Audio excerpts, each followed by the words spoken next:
Hello मेरे प्यारे से दोस्तों, इस एपिसोड की स्टार्टिंग में वो तीनों ही एल्डर मैजिक मेडिसिन को देख करके आपस में डिस्कशन कर रहे होते हैं कि आखिर इस मैजिक मेडिसिन की प्राइस वो लोग क्या रखें। तभी उनमें से एक एल्डर कहता है कि ये मैजिक मेडिसिन को अगर कोई भी इमॉर्टल कंज्यूम करता है तो उसकी लाइफ स्पैन बहुत ही ज़्यादा बढ़ जाएगी।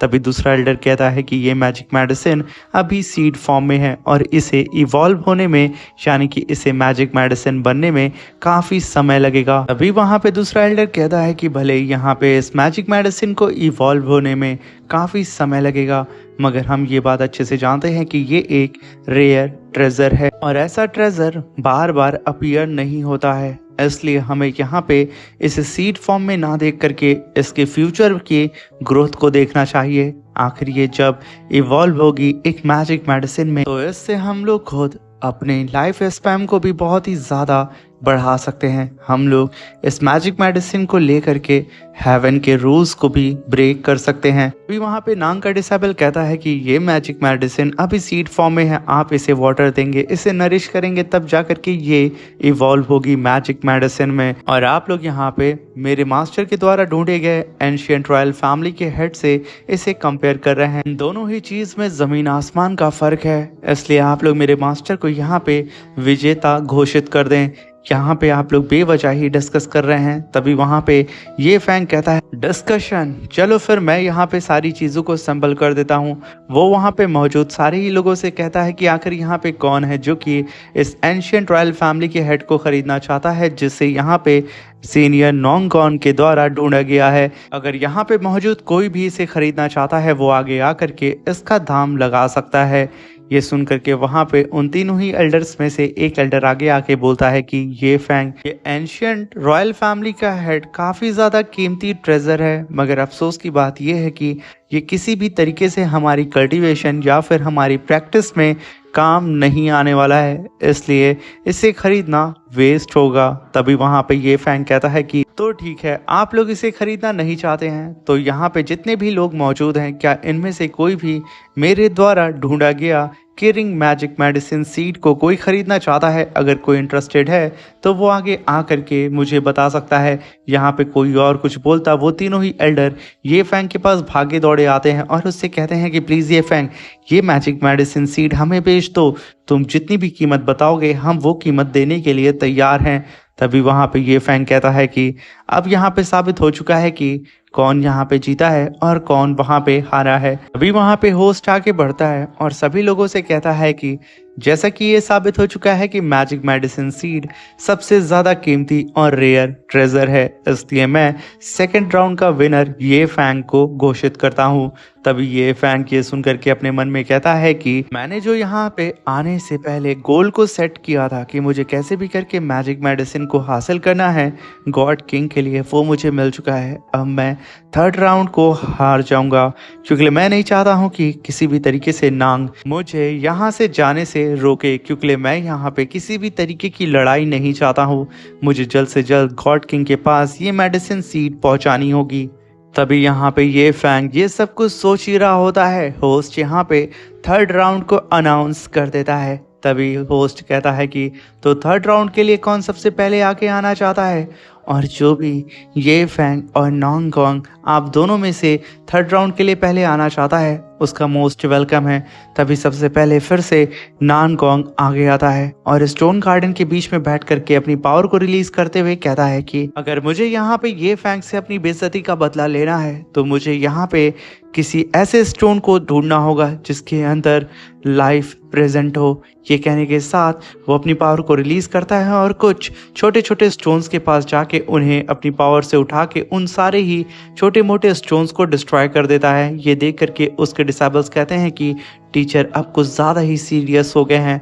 तभी हम नांग को देखते हैं जो कि ज़मीन से एक जाइंट से स्टोन को बाहर निकालता है, जो कि आसपास में मौजूद स्टोन यार्ड में से सबसे ज़्यादा डिफरेंट स्टोन नज़र आ रहा होता है, जिसे देख करके ये फैंग कहता है कि मुझे भी इस छोटे छोटे स्टोन्स के पास थोड़ी सी अलग सी एनर्जी महसूस हुई थी, मगर मैं नहीं जानता था कि इन स्टोन के नीचे असल ट्रेजर छुपा है। सच में नोंगगॉन की आइज़ बहुत ही ज़्यादा शार्प्ड है। तभी हम देखते हैं कि नोंगगॉन पीछे मौजूद होस्ट से कहता है कि मैं इस ट्रेजर को ओपन करना चाहता हूँ। ये कहते हुए वो पूरी ही तरीके से उस जाइंट से स्टोन को ज़मीन से उठा करके सीधा आसमान में ला करके रख देता है। तभी होस्ट नानगॉन को ये परमिशन दे देता है कि आप इस स्टोन को यहाँ पे कट कर सकते हैं। तभी वहाँ पे 3 सीनियर्स की एंट्री होती है। पहला रेड ड्रैगन किंग, दूसरा ग्रीन ड्रैगन किंग और तीसरा सीनियर तूतियान, जिन्हें देख करके ये फैंग तुरंत ही ग्रीट करता है। तभी वहाँ पे होस्ट कहता है कि सीनियर्स, आपकी आने की वजह से हमारे इस कंपटीशन की वैल्यू और भी ज़्यादा बढ़ा दी है। तभी वहाँ पे रेड ड्रैगन किंग कहते हैं कि मैं यहाँ पे सिर्फ अपने दोस्त ये फैंग के लिए आया हूँ, क्योंकि उसने एक बार मुझे युआन फ्रूट गिफ्ट करके मुझे अपना दोस्त बना लिया था, और मैं यहाँ पे सिर्फ ये देखने आया हूँ कि इस बैटल के दौरान ये फैंग के साथ किसी भी तरीके की नाइंसाफ़ी ना हो। अभी वहाँ पे रेड ड्रैगन किंग अपने सामने मौजूद उस जाइंट से स्टोन को देख करके नांग से कहते हैं कि नांग, अगर तुम इस जाइंट से रेड स्टोन को कट करते हो और इसके अंदर से अगर गोल्डन स्पिरिचुअल ऑरा बाहर निकलता है तो इससे साफ जाहिर होगा कि इसके अंदर जो क्रीचर है वो अभी जिंदा है। और नांग, तुमने यहाँ पे काफी अच्छा मूव चला है। तुम यहाँ पे अगर मैजिक मेडिसिन को पीछे छोड़ना चाहते हो तो तुम्हें यहाँ पे यकीनन ऐसे ही ट्रेजर को अपीयर करना था। मगर नांग, एक बात का ध्यान रखना कि यहाँ पे किसी भी तरीके की कोई भी चीटिंग ना हो। तभी वहाँ पे G5 कहता है कि सीनियर रेड ड्रैगन किंग, अगर नांग ने किसी भी तरीके की चीटिंग की तो इसके पूरे के पूरे युआनशु फैमिली को मेरे ग्रैंडपा जार के अंदर सील करके रख देंगे। ये ऐसी बेवकूफ़ी तो शायद नहीं कर सकता है। ये सुनकर के वो तीनों ही सीनियर हंसने लगते हैं, क्योंकि उन लोगों को अच्छी तरीके से पता था कि G5 का नेचर कैसा है। तभी वहाँ पे नांग आगे बढ़ता है और मुस्कुराते हुए उन तीनों ही सीनियर को ग्रीट करते हुए कहता है कि सीनियर, अगर आप लोग परमिशन दें तो अब मैं क्यों ना इस स्टोन को कट करके अपनी जीत को यहाँ पे ऐलान कर दूं। तभी वो तीनों सीनियर उस अरीना से दूर हट जाते हैं, जहाँ पे होस्ट चारों ही तरफ holy city heavenly prism array को अपीयर कर देता है, क्योंकि अगर इस नांग के स्टोन के अंदर से कोई भी ऐसा क्रीचर निकलता है जो कि हम लोगों के लिए अगर खतरा साबित हो तो हम लोग holy city heavenly prism array का इस्तेमाल करके उसे यहाँ से सीधा ही होली सिटी के प्रिज्म तियानजू के अंदर टेलीपोर्ट कर देंगे। तभी वहाँ पे नांग अपने दोनों ही डिसेबल्स के साथ सीधा ही उस स्टोन को कट करना स्टार्ट कर देता है, जिसे देख करके वहाँ पे बैठे 3 एल्डर कहते हैं नांग यहाँ पे जिस टेक्निक का इस्तेमाल कर रहा है वो युआनशु फैमिली की सोर्स गॉड व्हील टेक्निक है, जो कि काफ़ी ज़्यादा रेयर है। मैंने सुना है कि ये बहुत ही बारीकी से स्टोन को कट करती है। तभी वो लोग देखते हैं कि उस स्टोन के अंदर से एक स्पीयर उन्हें नजर आता है, और तभी धीरे धीरे करके वो स्टोन पूरी ही तरीके से कट चुका था, जिसके अंदर से गोल्डन स्पिरिचुअल ऑरा तो नहीं बल्कि उस स्टोन के अंदर से रेड स्पिरिचुअल ऑरा बहुत ही तेजी से बाहर की ओर निकल रहा होता है। और जब उन लोगों की नज़र उस स्टोन के ऊपर पड़ती है तो उसके अंदर एक लेडी होती है, और उस लेडी की बॉडी को चीर करके बाहर निकला होता है वो स्पीयर। तभी वो तीनों ही एल्डर सीधे ही उस स्टोन के पास आकर के उस लेडी को देखते हुए कहते हैं कि ये लेडी तो एंशिएंट टाइम की गॉडेस है, जो कि शायद कई मिलियन ईयर से इस स्टोन में कैद है। ये कहने के साथ उन लोगों की नज़र उस स्पीयर पे भी पड़ती है, जो कि वो स्पीयर काफ़ी ज़्यादा पीयरलेस और उतना ही ज़्यादा ख़तरनाक नज़र आ रहा होता है उन सभी लोगों को।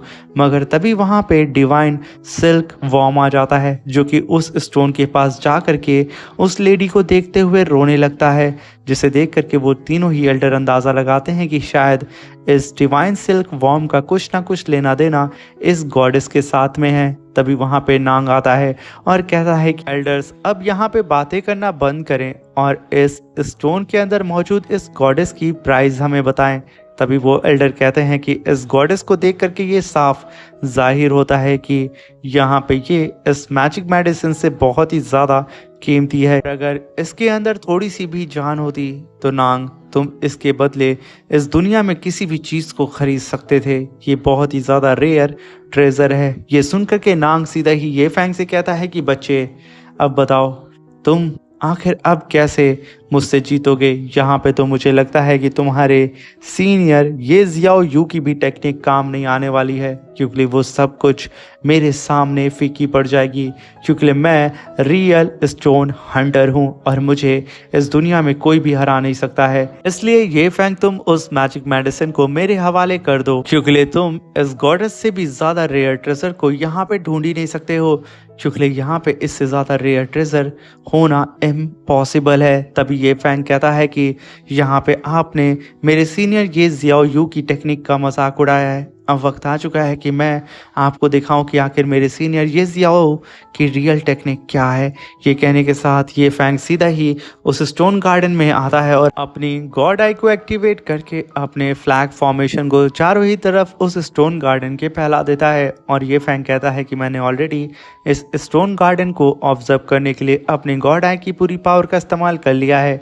अब बारी है मेरे सीनियर ये जियाओ यू की सीक्रेट टेक्निक का इस्तेमाल करने की। उन्होंने अपनी बुक में लिखा था कि अगर तुम किसी भी स्टोन को ढूंढना चाहते हो जिसके अंदर जीवन की थोड़ी सी भी उम्मीद हो, तो तुम्हें यहाँ पे मेरी फ्लैग फॉर्मेशन का इस्तेमाल करके स्पिरिचुअल ड्रैगन को समन करना होगा। और वो स्पिरिचुअल ड्रैगन किसी भी लाइफ सोर्स को सेंस करके सीधा ही जा करके उसके अंदर एब्जॉर्ब हो जाएगा, क्योंकि लाइफ एनर्जी हमेशा अपनी तरफ स्पिरिचुअल ऑरा को खींचती है। तभी ये फैंग तुरंत ही अपनी हैंड साइन को कास्ट करते हुए और अपने फ्लैग फॉर्मेशन को पूरी ही तरीके से बिछा करके एक जाइंट से स्पिरिचुअल ड्रैगन को समन करता है। और वो ड्रैगन चारों ही तरफ स्टोन यार्ड के ओर घूमना स्टार्ट कर देता है और किसी स्टोन को वहाँ पे सर्च करने लगता है, जहाँ पे वो ड्रैगन बारीकी से हर एक छोटे छोटे बड़े बड़े स्टोन को ऑब्जर्व कर रहा होता है। मगर तभी उस एनर्जी सोर्स ड्रैगन को इस स्टोन यार्ड के तालाब में कुछ हलचल सी नजर आती है और वो काफ़ी तेज़ी से सीधा ही उस तालाब की ओर भागा दौड़ा पहुंच जाता है और सीधा ही जा कर के उस तालाब में घुस जाता है। यानी कि वो सीधा ही जा कर के तालाब के अंदर समा चुका था। ये देख करके ये फैंग भी काफ़ी हैरान होता है और तुरंत ही उस तालाब के पास जा कर के वहाँ पे मौजूद एक जाइंट से स्टोन को बाहर निकालता है, जो स्टोन चारों ही तरफ से धागे से बंधा हुआ था, जैसे कि इस स्टोन को किसी ने स्पेशली सील किया हो। ये देख करके रेड ड्रैगन किंग कहता है कि मुझे इस स्टोन के अंदर से प्योर इमॉर्टल की एनर्जी ब्रेथ फील हो रही है। मुझे ऐसा क्यों लग रहा है कि इस स्टोन के अंदर लिविंग क्रिएचर मौजूद है। ये सुन करके उनके दोनों ही साथी उनकी ओर देखने लगते हैं। तभी ये फैंग कहता है कि मैं इसे कट करना चाहता हूँ। तभी वहाँ पे नांग बीच में आकर के कहता है कि इस स्टोन को तुमने स्टोन यार्ड के पॉन्ड में से ढूंढा है, इसलिए इसे नहीं माना जाएगा। मगर तभी वहाँ पे सीनियर तूतियान कहते हैं कि बेवकूफ़ नांग, ये स्टोन यार्ड के अंदर ही वो पॉन्ड है और अगर तुम उसे ढूंढ नहीं पाए हो तो आखिर तुम यहाँ पे इतना उछल क्यों रहे हो। तुम्हारी आई साइड बहुत ही ज़्यादा वीक है और आखिर तुम यहाँ पे कैसे सीनियर ये जियाओ यू की टेक्निक को कंपेयर खुद की ही टेक्निक से कर रहे हो।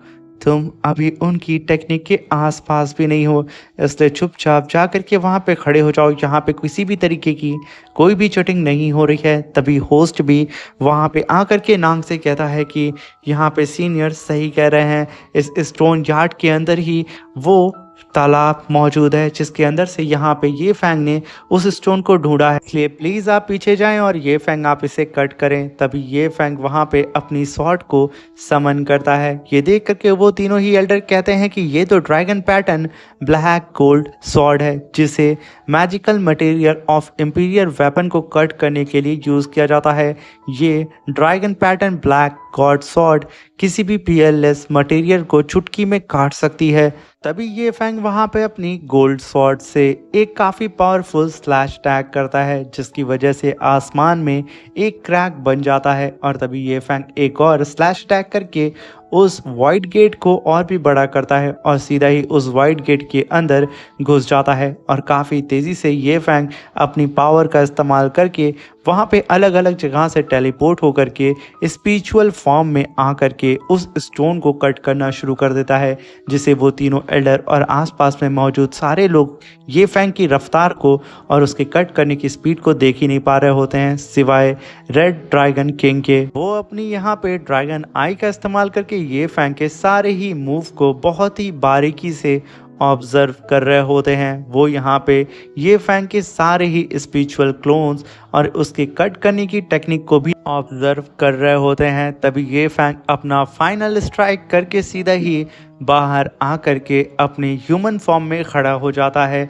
और जैसे ही ये फैंग यहाँ पे खड़ा हुआ था, उस स्टोन के अंदर से क्रैक्स पड़ना स्टार्ट हो जाते हैं और तभी उस स्टोन के अंदर से गोल्डन लाइट बहुत ही तेज़ी से ब्लिंक करती है और चारों ही तरफ गोल्डन स्पिरिचुअल ऑरा फैलना स्टार्ट हो जाता है, जिसे देख करके वो तीनों ही एल्डर कहते हैं ये तो कोई लिविंग क्रिएचर है। तभी ये फैंग अपने सामने उस स्टोन को देख के कहता है कि ये तो मंकी किंग है। ये कहने के साथ वो एकदम हैरान हो चुका था क्योंकि उसके सामने सुन वू कॉन्ग मंकी किंग मौजूद था उस स्टोन के अंदर। अभी हम देखते हैं मंकी किंग को जो कि जाग चुका था और वो धीरे धीरे करके अपनी आंखों को खोलता है और चारों ही तरफ मौजूद सारे ही लोगों को ऑब्जर्व करने लगता है। वो धीरे धीरे करके आसपास की सिचुएशन को ऑब्जर्व कर ही रहा होता है और उस पे पूरी ही तरीके से नज़र गड़ाए रेड ड्रैगन किंग बैठे होते हैं। तभी वो मंकी अपने सामने मौजूद उस गॉडेस को देख करके तुरंत ही अपने शेल को तोड़ते हुए बाहर आता है। इसकी वजह से ये फैंग और आसपास में मौजूद सारे लोग उसके स्पिरिचुअल ऑरा की वजह से पीछे खिसक के चले जाते हैं।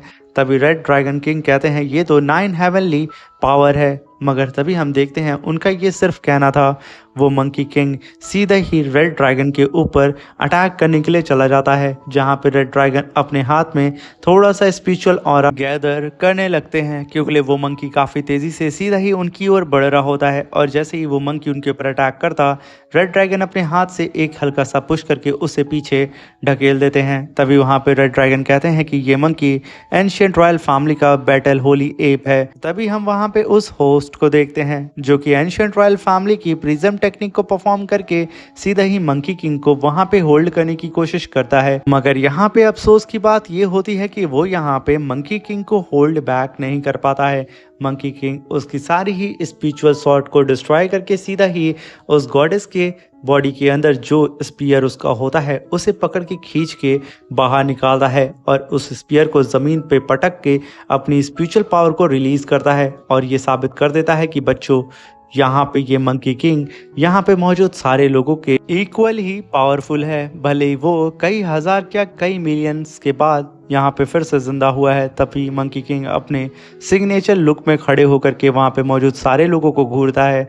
तभी हम वहाँ पे सीनियर तूतियान को देखते हैं कि अपनी गॉड सील की पावर को समन करके सीधा ही मंकी किंग के ऊपर अटैक करना शुरू कर देते हैं। वो यहाँ पे मंकी किंग को होल्ड करने की कोशिश करते हैं, मगर मंकी किंग अपनी स्पीयर को बड़ा करके उनके सारी ही गॉड सील को डिस्ट्रॉय करके रख दे रहा होता है। उनके सामने सीनियर तूतियान की गॉड सील सिर्फ एक छोटा सा नॉर्मल स्टोन ही नजर आ रहा होता है। तभी वहाँ पे ग्रीन ड्रैगन किंग भी अपने जायंट ड्रैगन को समन करते हैं और सीधा ही मंकी किंग के ऊपर अटैक करने लगते हैं, मगर मंकी किंग अपने स्पीयर को सीधा ही उस ड्रैगन की तरफ थ्रो करके एक ही बार में उस स्पिरिचुअल ड्रैगन को भी ख़त्म कर देता है और तुरंत ही जा करके उस गॉडेस के पास खड़ा होता है और उसे अपने स्पीयर से उठा करके वहाँ से उसे ले करके भागने लगता है। उसके पीछे वो तीनों ही सीनियर भी लग जाते हैं। तभी हम यहाँ पे ये फैंग को देखते हैं जो कि बेचारा चिल्लाते हुए कहता है कि मंकी किंग रुक जाओ, अभी तो यहाँ पे डिसाइड भी नहीं हुआ है कि मैं इसे जीता हूँ या नहीं और तुम यहाँ पे